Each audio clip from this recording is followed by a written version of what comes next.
Bienvenue à notre étude d'1 Timothée, une lettre que Paul écrit à l'un de ses plus chers disciples. Aujourd'hui, nous étudierons les instructions de Paul à Timothée concernant l'administration de l'Église. Paul commence par rappeler à Timothée le but de l'enseignement au sein de l'Église, en disant dans 1 Timothée 1,5 « Le but de ces instructions, c'est un amour qui provienne d'un cœur pur, d'une bonne conscience et d'une foi sincère. » Paul fonde tous ses conseils à ce jeune disciple sur cet état d'esprit. Le pasteur n'acquiert pas de connaissances pour gagner des arguments ou paraître important, mais pour ancrer le troupeau de Dieu dans une doctrine ou des croyances saines. Le rôle du pasteur est de conduire ses brebis vers le Christ par la foi et l'amour. Paul se présente ensuite comme l'exemple d'un ministre du Christ, non pas parce qu'il est parfait, mais parce qu'il reconnaît que sa force vient du Seigneur. La vie de Paul témoigne de la grâce de Dieu envers les pécheurs et de l'amour qui découle d'une vie transformée par Dieu. Sa vie mérite d'être imitée parce qu'elle est une imitation de Jésus. Maintenant, le chapitre 2 commence l'instruction de Paul par ce qu'il considère comme le cœur du ministère, la prière. Avant d'entrer dans les détails de la façon de faire le travail du pasteur, Paul dit que vous devez prier. Dans 1 Timothée 2,1, Paul ne se contente pas de dire simplement « prier », mais dit plutôt « J'encourage donc avant tout à faire des demandes, des prières, des supplications, des prières de reconnaissance pour tous les hommes. » Avez-vous remarqué que 4 mots différents pour la prière sont utilisés dans ce verset? Les versets suivants nous expliquent pourquoi la prière est si importante. Nous lisons que par la prière, nous pouvons avoir la paix, la connaissance de la vérité et l'unité au sein de l'Église. C'est aussi par la prière que les non-croyants peuvent être sauvés. Ce sont les objectifs que toute administration ecclésiastique devrait avoir. Mais Paul dit qu'ils sont impossibles à atteindre sans la prière. De plus, nous lisons dans 2,8 « Je veux donc que les hommes prient en tuliu, en élevant des mains pures, sans colère ni arrière-pensée. » C'est une belle image de l'adoration, mais vous vous demandez probablement comment amener votre église à prier de cette manière. La réponse est plus simple que vous ne le pensez. Donnez-leur un exemple à suivre. Devenez vous-même un leader qui prie. Après avoir souligné la priorité de la prière, Paul donne à Timothée un ancrage théologique pur les aspects pratiques de sa lettre.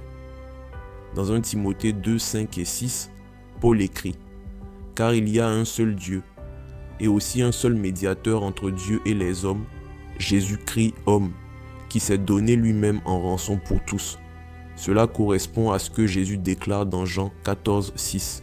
« Personne ne vient au Père que par moi. » Pierre est d'accord avec Paul, disant dans Actes 4, 12 « Il n'y a de salut en aucun autre, car il n'y a sous le ciel aucun autre nom qui ait été donné parmi les hommes, par lequel nous devions être sauvés. » Paul veut que ce berger, Timothée, comprenne que la vérité du Christ est la raison essentielle de l'existence de l'Église.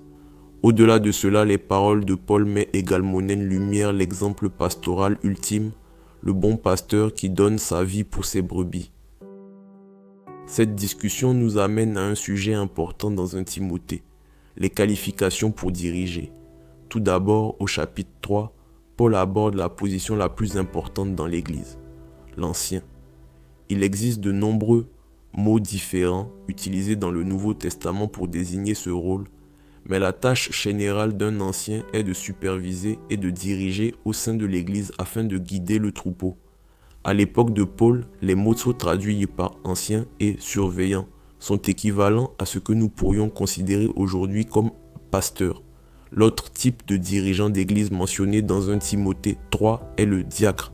Le diacre est un serviteur ou un ministre. Ce diacre peut prêcher, enseigner et aider dans les détails administratifs. Ils peuvent avoir de multiples capacités, mais ils n'ont pas la responsabilité de surveiller le troupeau. La distinction entre les deux est importante car chaque poste implique certains rôles et responsabilités. Nous lisons dans Actes 6.1 à 6 que ceux qui sont appelés à prêcher et à enseigner la parole de Dieu distribuent également de la nourriture dans leur communauté. Dans ce passage, l'Église reconnaît que ses pasteurs ne peuvent pas se consacrer pleinement à la diffusion de l'Évangile car ils sont trop occupés à répondre aux besoins pratiques d'un groupe de personnes aussi important. Par conséquent, il disait de former un autre groupe de ministres, appelés diacres, pour répondre aux besoins pratiques de la congrégation, afin que les pasteurs puissent se concentrer sur les besoins spirituels de leurs fidèles. En lisant ces qualifications, données d'abord pour les anciens, puis pour les diacres, vous remarquerez peut-être quelque chose. Elles sont presque identiques. Alors que nous pourrions penser que le rôle d'un pasteur et d'un enseignant est supérieur à celui des autres ministres de l'Église, Paul les met côte à côte. De la même manière, un mari n'est pas plus important que sa femme, mais les deux conjoints ont des rôles distincts, de sorte que l'ancien et le diacre assument deux responsabilités différentes, mais tout aussi importantes. Le rôle de l'ancien est soumis à des exigences légèrement plus strictes, mais c'est uniquement parce qu'il s'agit d'une position d'autorité dans les questions spirituelles. Les qualifications de ces deux responsables d'église sont énumérées dans 1 Timothée 3, 2 à 13. Examinons-en une liste. Les surveillants et les diacres doivent être des personnes respectables et tempérées, irréprochables. Ces leaders ne doivent pas être violents. Ils doivent exceller en tant qu'exemple d'hospitalité. Ils doivent être exempts de l'amour de l'argent. Ils ne doivent pas être de nouveaux convertis, mais doivent avoir une expérience chrétienne suffisante.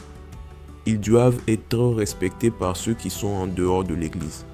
Ils doivent être le mari d'une seule femme, ce qui ne signifie pas qu'ils doivent être mariés, mais que s'ils sont en couple, cela ne peut qu'avec une seule femme.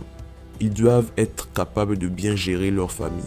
Le surveillant doit en outre être capable d'enseigner et de manier correctement la parole de Dieu. Cette liste peut être considérée comme les exigences générales de Paul pour tous les responsables d'église. Même si votre église ne désigne pas les pasteurs et les ministres comme des anciens et des diacres, cette liste s'applique à tout poste de direction au sein de l'église. Si votre église a un pasteur de louange, un responsable de la jeunesse, un ministre de l'évangélisation et ainsi de suite, cette liste leur est également applicable. Bien sûr, Paul écrit ces choses non seulement pour guider les églises en général, mais aussi pour aider Timothée en particulier. Paul souhaite que Timothée devienne un dirigeant fort et compétent. Sans une vision claire de qui est qualifié pour diriger, Timothée pourrait facilement être dominé par des personnalités puissantes. Au lieu de permettre à n'importe qui d'occuper des postes de direction dans l'église, Paul lui dit de rechercher ce type de personne à l'HPK. Mais il n'a pas fini d'instruire ce jeune disciple. Il a encore des conseils et des enseignements à lui offrir. Après avoir dressé cette liste de qualités requises pour les responsables d'église, il revient à son accompagnement personnel de Timothée. Dans le 4e chapitre de cette lettre, Paul donne à Timothée une série d'instructions sur la manière dont il doit vivre sa propre vocation de ministre de l'Évangile. Bien que ce ne soit pas nécessairement des exigences, Paul dit essentiellement « Si tu veux être un bon ministre, voici comment tu vivras et ce que tu feras. » Il dit à Timothée qu'il doit être fidèle à la lecture publique des Écritures, dans la prédication comme dans l'enseignement. Se nourrir continuellement de doctrines saines tirées des Écritures et éviter les fables populaires. Protéger le troupeau contre les faux enseignements. Pratiquer la piété essentielle pour faire face aux défis de l'Église et de la vie. Être un exemple pour les autres par ses paroles, sa conduite, son amour, sa foi et sa pureté. Se rappeler qu'il ne peut sauver personne si Jésus ne le sauve pas lui-même en premier. En effet, les dirigeants ne devraient jamais enseigner à leurs troupeaux une vérité qu'ils n'ont pas d'abord mise en pratique dans leur propre vie. Paul donne ensuite à Timothée des instructions sur la manière dont il doit s'occuper des différents groupes de personnes dans l'Église. Paul se soucie profondément de Timothée et souhaite qu'il réussisse dans son ministère, parce que Paul sait exactement à quoi Timothée est confronté et à quel point il peut avoir des difficultés. Il lui donne des informations d'initié sur la façon de diriger pour que l'Église fonctionne bien Il parle de prendre soin des personnes âgées, des jeunes et des veuves de Thusache. Il explique que Timothée doit traiter chaque membre de son église comme s'il faisait partie de sa famille, en leur montrant du respect, de la gentillesse et de l'intérêt. Paul dit à Timothée d'aider en priorité les veuves qui sont dans le besoin et celles qui n'ont pas de famille proche pour s'occuper d'elles. Paul dit que si une veuve a de la famille, ses membres de la famille doivent s'occuper d'elle et subvenir à ses besoins. Cela permet à l'Église d'aider ceux qui en ont le plus besoin.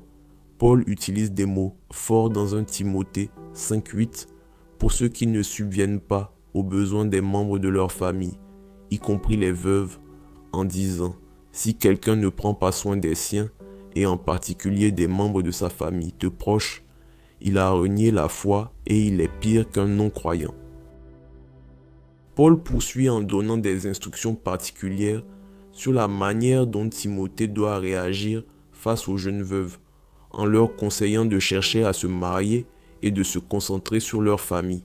Tout au long d'1 Timothée 5, nous apprenons que l'Église doit se préoccuper de tous, les jeunes et les vieux, les enfants et les veuves. Paul donne également des instructions à Timothée au sujet de Sancian. Le contexte du chapitre 3 montre clairement que dans cette section, Paul parle des surveillants dont nous avons parlé plus tôt. Il ne s'agit pas d'une référence à l'âge. Selon Paul, les surveillants qui travaillent pour la congrégation doivent être traités avec respect et recevoir une rémunération généreuse. Toute accusation portée contre un surveillant doit être traitée avec soin et nécessite des témoignages et des preuves solides. Si des personnes sont reconnues coupables, elles doivent être publiquement réprimandées pour leurs péchés afin que d'autres n'imitent pas leur comportement.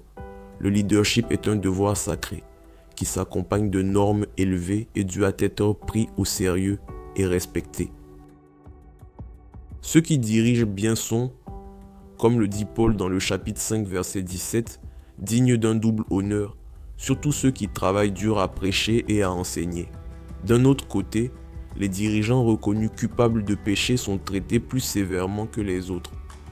Comme il est dit dans chaque 3, ne soyez pas nombreux à vouloir devenir des enseignants, car vous le savez, mes frères et sœurs, nous serons jugés plus sévèrement. Aujourd'hui, bien que ces instructions soient données spécifiquement à Timothée pour son bénéfice, elles ont aidé les pasteurs au cours des 2000 dernières années à gérer correctement leurs églises et à mieux équiper leurs congrégations pour le travail du ministère. Les instructions contenues dans cette lettre s'appliquent à toute personne occupant un poste de direction au sein de l'Église.